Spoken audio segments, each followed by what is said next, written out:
welcome back to my YouTube channel again. It's me, your boy, Mr. Packboy. Before tayo mag-unbox o mag-unpack, binabati ko po kayo lahat. Advance Happy New Year to all. Binabati ko po lahat sa pamilya ko dyan sa Mindanao, Mapuring family. I'm here!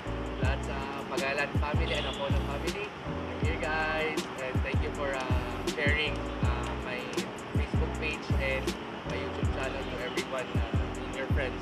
Thank you, guys. Workmates at Accenture, Cubao, Gateway. Oh, di ba kiba? Nandito na ako. Woo! So, start na tayo mag-unbox. Mag-unbox sa mga pinili ko sa HongKong. Tara! So, ito lang binili ko, guys. Isa to sa mga affordable shoes sa HongKong. I mean, sa market nowadays. Ito yung PumaRSX. Dalawa to siya. Para sa akin at para sa girlfriend ko. So, unahin natin yung para sa akin muna. Sorry. Mali. Ito lang muna. Ladies first eh. So, unbox natin. Ito yung PumaRSX. So, pinili ko siya sa guys sa HongKong for 2,800 pesos. Sa Pilipinas, 6,600 pesos to guys. So, open natin siya. Tereng! Uy, sira-sira na. Ano ba to, B? So, ito siya. Ito yung PumaRSX. Affordable shoes to siya guys.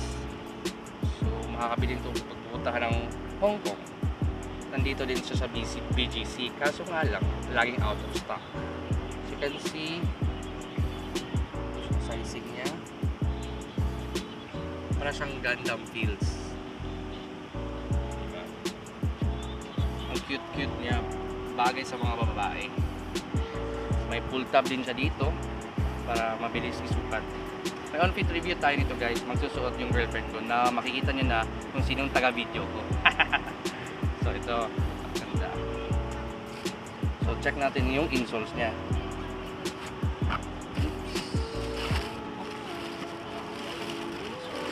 The insoles. So may paper pa talaga siya. Hindi pa siya itong mga nagagamit. Kasi galing na namin ng Hong Kong.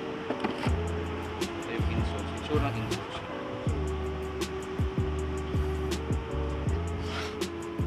Running system, pero hindi siya pang running. RS lang ginawa ni Puma, pero hindi siya pang running. Sneakers to siya guys. And sa loob niya, para ma-check nyo din na fine talaga pagkagawa. Sa outlet store namin ito binili sa Hong Kong, mismo sa Mongkok. So Gundam feel siya. Ganda talaga. RSX. So lahat ng material ginawa dito puro synthetic. Synthetic dito, mesh type, synthetic rubber. Yan siya. So ang lace niya, simple na lace lang. So nagamit na siya. Let's move tayo sa kabila, sa shoes ko. Ito yung pinaka-latest na PumaRSX HD-2.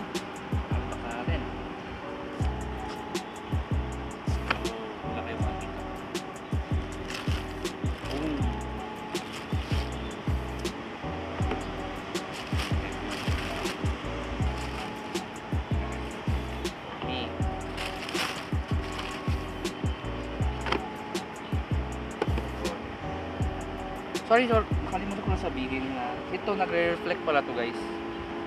Reflective pala to siya. Ito. 1, 2, 3, 4 back heels. Tayo. It's mine. It's the PumaRSX 2. I bought it for 4,000 pesos. 4,000 pesos guys. Nakabili ko. Ang SRP dito sa Pilipinas 6,600. As you can see, synthetic din lahat. May green siya, parang mint green, yellow. Tapos ito reflective din siya pag ma-hit sa light. Tapos si Puma ginamitan din ng running system, pero hindi siya pang running. Ang comfort nito guys, katulad lang din ng Ultra Boost. Mag-on-feet review tayo nito. So just wait guys. Check natin yung kabila. Synthetic din lahat. Ito din, reflective. pull tab para mabilis siyang pumasok sa paa nyo. So, tanggalin natin yung insoles, check natin para mabili kayo, hindi kayo mahirapan mag-check sa tao di kayo bibili sa marketplace or sa iba.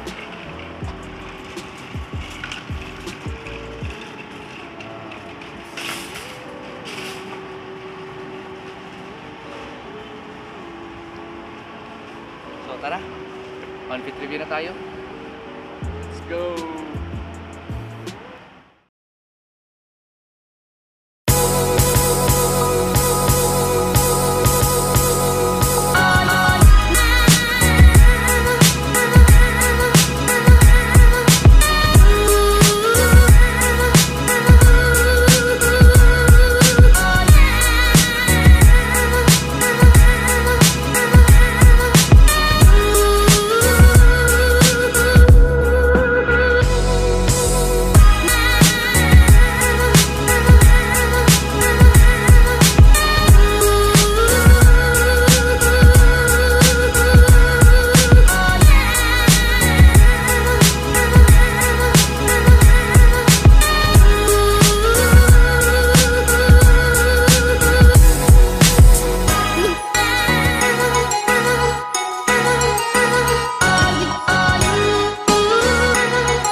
Hey guys, I just want to be clear.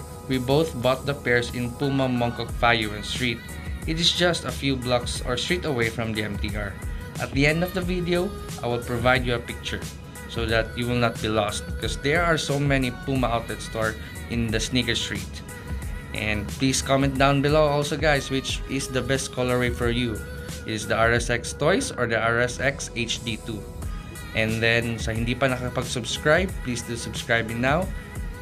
Packboy channel. We have also now a Facebook page so that we are more connected. Please do search in the Facebook Packboy channel also. Thank you guys. Advance Happy New Year.